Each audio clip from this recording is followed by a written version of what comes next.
আসসালামু আলাইকুম। আমি doctor Kawsar Bhuiyan, surgery consultant, general and laparoscopic surgeon.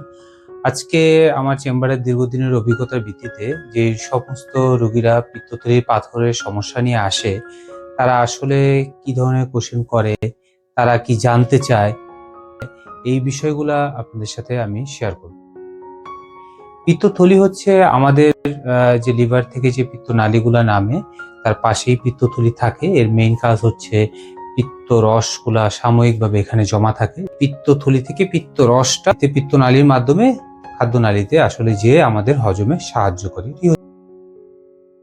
পিত্তথলির পাথর আসলে অনেক কারণেই হয়। যদি কোনো রোগীর ডায়াবেটিস থাকে, কোলেস্টেরলের পরিমাণ রক্তে বেশি থাকে, কারো যদি হেমোলাইটিক অ্যানিমিয়া, ফিজিক্যাল কাজকর্ম কম করে, কারো যদি ওজন বেশি থাকে, অবিসিটি বা স্থূলতা থাকে, এই সমস্ত রোগীদের ক্ষেত্রে পিত্তথলিতে পাথর হওয়ার সম্ভাবনা বেশি থাকে।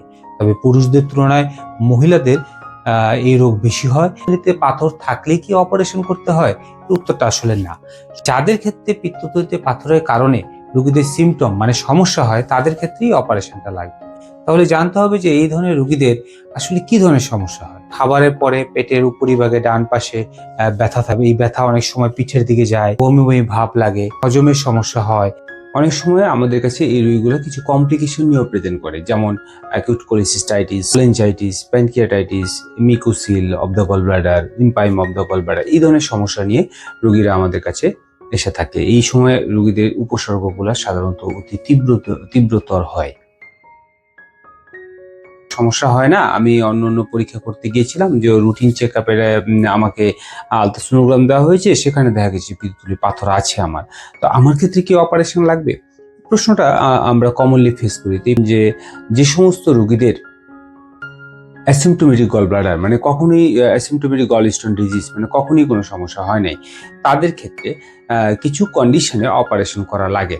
সেই কন্ডিশনগুলো কি? যদি পাথর একের অধিক হয়, যদি পাথরের সাইজ 1 সেন্টিমিটারের চেয়ে বড়, মানে পাথরের আকার যদি বড় থাকে, পেশেন্টের যদি ডায়াবেটিস থাকে, পেশেন্টের যদি রক্ত ভাঙার প্রবণতা বা হেমোলাইটিক অ্যানিমিয়া এই রোগ আক্রান্ত হয়ে থাকে, এই সমস্ত ক্ষেত্রে আমাদেরকে অপারেশনে যেতে হবে।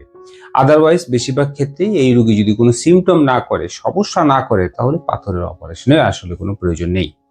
তারপর যে পেশেন্ট যেগুলো জানতে চায় যে এই অপারেশন আসলে কিভাবে করা হয়, বর্তমান আধুনিক পদ্ধতিতে আমরা ল্যাপারোস্কোপির মাধ্যমে পেট না কেটে আমরা মেশিনের মাধ্যমে পেট ফুটো করে অপারেশনটা করা হয়। এতে খুব কসমেটিক, তেমন কোনো দাগ থাকে না। যে পিত্তথলির পাথরটা আমরা কিভাবে প্রতিরোধ করতে পারি? ওবেসিটি কমাতে হবে, চর্বির মাত্রা কমাতে হবে। কিভাবে কমাবো?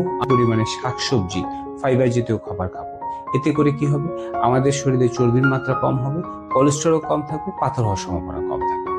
তারপর আমরা যেটা করবো, ফিজিক্যাল অ্যাক্টিভিটি বাড়বে, এতেও আমাদের শরীরে চর্বির মাত্রা কম থাকবে।